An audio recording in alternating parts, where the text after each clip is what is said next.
नमस्कार, आप सभी का IB क्लासेस में स्वागत है। हम बात कर रहे थे प्रस्तावना की, तो आज बात करेंगे हम भारत की पंथ निरपेक्षता। भारत में राज्य का कोई भी धर्म नहीं, राज्य सभी धर्मों को बराबर मानता है। भारत में राज्य धर्म में हस्तक्षेप कर सकता है। अब हम बात करेंगे लोकतांत्रिक, तो जनता के द्वारा जनता के लिए, ये परिभाषा दिया था अब्राहम लिंकन ने। किसका? लोकतंत्र का। तो वर्तमान समय में दिखावटी लोकतंत्र का भी विचार देखने को मिलता है, जिसमें विकल्पों का अभाव है, जैसे पाकिस्तान, चीन और अफगानिस्तान। अब हम बात करेंगे गणराज्य। तो जिस राष्ट्र का प्रमुख राष्ट्रपति हो अर्थात निर्वाचित हो, उसे गणराज्य कहेंगे। गणराज्य का अर्थ है जहां राष्ट्र का प्रमुख निर्वाचित हो, अतः वंशानुगत ना हो।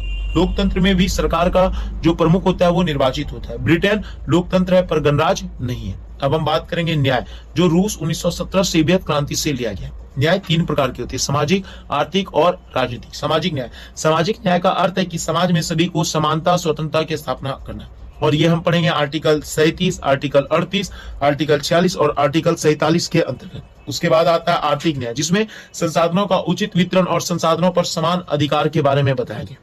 उसके बाद राजनीतिक न्याय, वोट डालने का, चुनाव लड़ने और अपने राजनीतिक अधिकारों का प्रयोग करना राजनीतिक न्याय कहलाता है। अब हम पढ़ेंगे स्वतंत्रता के बारे में। तो हमने पढ़ा 5 स्वतंत्रता: विचार, अभिव्यक्ति, विश्वास, धर्म और उपासना। अब हम पढ़ेंगे समानता, जिसमें अवसर की समानता, जो आर्टिकल 15 और 16 में पढ़ेंगे हम लोग। प्रतिष्ठा, जिसमें आर्टिकल 17 और 18 के अंतर्गत हम पढ़ेंगे।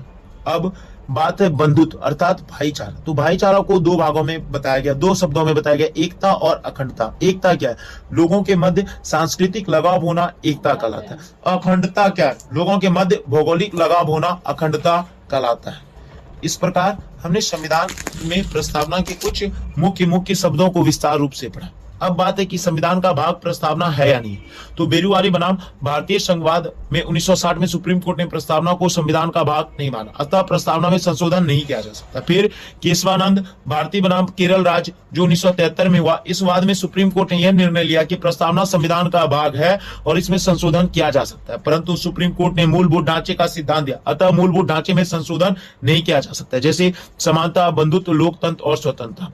प्रस्तावना में 42वां संविधान संशोधन के माध्यम से 3 शब्द समाजवादी, पंथ निरपेक्ष और अखंडता जोड़ा गया। 42वां संविधान संशोधन 1976 में हुआ था और उस समय भारत की प्रधानमंत्री थी मैडम इंदिरा गांधी। और LIC ऑफ इंडिया 1995 वाद में सुप्रीम कोर्ट ने कहा कि प्रस्तावना संविधान का आंतरिक भाग है। इस प्रकार हमने प्रस्तावना को पूर्ण रूप से पढ़ा। अब हम मिलेंगे राजनीति विज्ञान के अगले अध्याय में। धन्यवाद। जय हिंद।